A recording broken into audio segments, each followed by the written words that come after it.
In late April, I took a quick trip from Seattle down to the Columbia River Gorge. It was supposed to be peak wildflower season, so I was excited to get back down there and do some travel photography. I found a really cool Hipcamp on the Washington side of the river, overlooking the river valley down below, something like 800 or 1,000 feet up, and it was a pretty incredible spot. I didn't have to go more than a couple hundred yards from camp before I found my first shots of the trip.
After a slow morning at camp, I drove across the toll bridge and made my way over to the Oregon side of the gorge. Both sides of the gorge are really beautiful, but they're pretty different. The Oregon side has a lot more waterfalls, including probably the most famous waterfall in the Pacific Northwest, Multnomah Falls. It's one that I had seen from the road, but I had actually never stopped at before.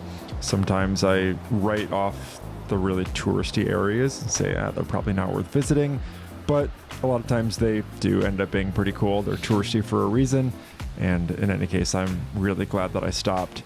It's something like 600 feet tall and just so incredibly cool. A little bit hard to get an original photo there, but by the end of my trip, I definitely got some that I was happy with. There is a trail that takes you to the top of the waterfall, and then you can keep going and hit a bunch of different waterfalls as well. I did part of the trail, went up and saw the first few beyond the top, and then turned around. But it's really starting to feel like hiking season here in the Pacific Northwest. It's making me very excited for summer and all of the adventures that I have planned.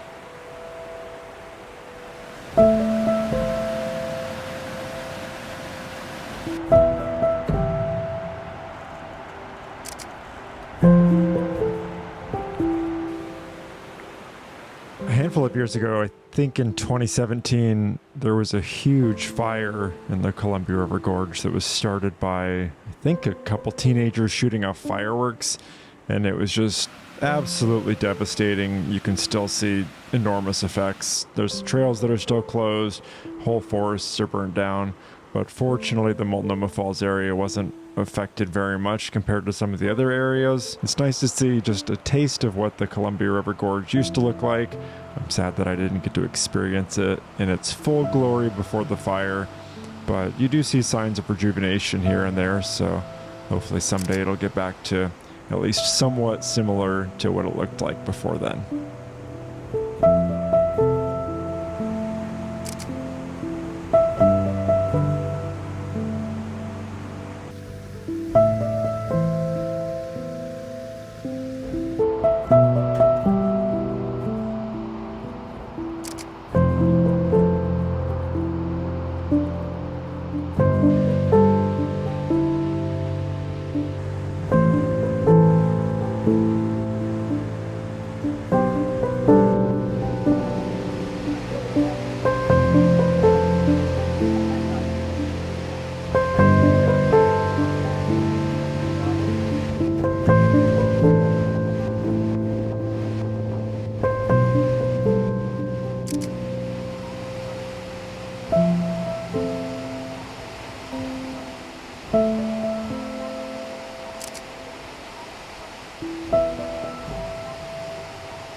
On spring and summer days here in the Pacific Northwest, we get super long days and a lot of times not a cloud in the sky in the middle of the day. And so I just never really know exactly what to do and how to make the most of my time as a photographer on these trips. The light's not really that conducive to photography. Sometimes I drive around or hike around doing some location scouting. On this day I drove around the Hood River Valley a little bit. This is Mount Hood here, one of our volcanoes here in the Pacific Northwest, an especially picturesque one.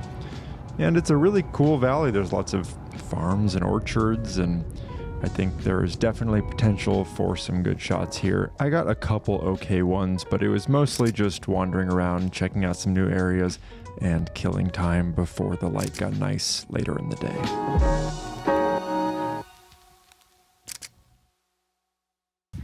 Watch out for snakes, watch out for snakes. Don't get bit by a rattlesnake today. Outside. The Columbia River Gorge is world famous for its waterfalls, and that makes sense. There's some of the most iconic waterfalls in the region, if not the world. But what a lot of people don't know is that it's also an incredible spot for wildflowers, especially if you come in late April into early May. There's some areas where the hills and the fields on the drier side of the gorge are just completely full of yellow and purple wildflowers. There are a handful of spots in the area that are just sort of the iconic places to go and see and experience and photograph these fields of wildflowers. They do tend to get pretty crowded, but if you are willing to go a little bit off the beaten path, not off trail, don't actually wander through the wildflowers, but if you just look elsewhere in the drier, hilly parts of the gorge, you can probably find some fields of wildflowers that don't have crowds of people. This was just a random hillside that I found over on the eastern side of the gorge. There was a trail that basically just went straight up the hill and then back down. I don't know if the wildflowers are this good over there every year, but it was pretty incredible. And the view of Mount Hood in the distance made for some just absolutely epic photography. And I had a very hard time narrowing it down to just a handful of photos that I liked from here. I took probably hundreds with just different wildflowers in the foreground, slightly different compositions, different focal lengths. The light was constantly changing. The further you went up the hill, the shapes of the hills in the distance just changed a little bit. So I was just kind of running up and down, just shooting as many as I could before I lost the light. It was a really funny thing. And I got a few photos that I'm super happy with. Some of these are my favorites of the year so far.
Most of the waterfalls in the gorge are over on the Oregon side, but there are a few on the Washington side that were supposed to be beautiful as well.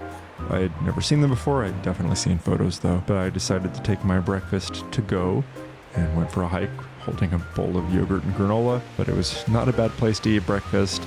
And even though the light was a little bit harsh, I think I got a couple okay shots. Mostly it was just really cool to be able to see this big of a waterfall and have the entire place to myself.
After a couple of relaxing hours back at camp, when the light was harshest and it was actually getting pretty warm, I went for a bit of a drive over to the Columbia Hills Historical State Park, still on the Washington side. This is getting towards the end of the gorge itself, where it just sort of transitions into high plateau desert area. It's pretty cool to be able to see such a diversity of landscape. You go from the mossy, fern-filled waterfall area closer to Portland, and then not that many miles later, maybe just an hour or two drive, it kind of feels like you're in Wyoming or Montana or something. Pretty cool to be able to photograph such diverse areas in just such a small geographic region.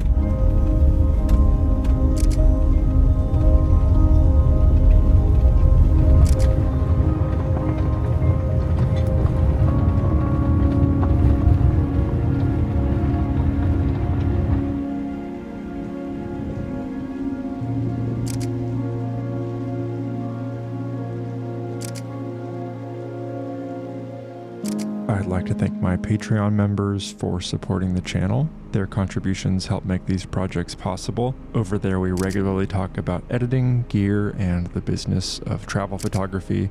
I share bonus photos and monthly updates talking about what I've been up to and what's coming up next. I recently ditched Instagram, and I talk about why I did that over on Patreon, but I have a free monthly email newsletter where I share new photos from a recent trip every month. If you'd like to join either or both of those, there are links in the description down below. Thanks for watching, and I'll see you next month.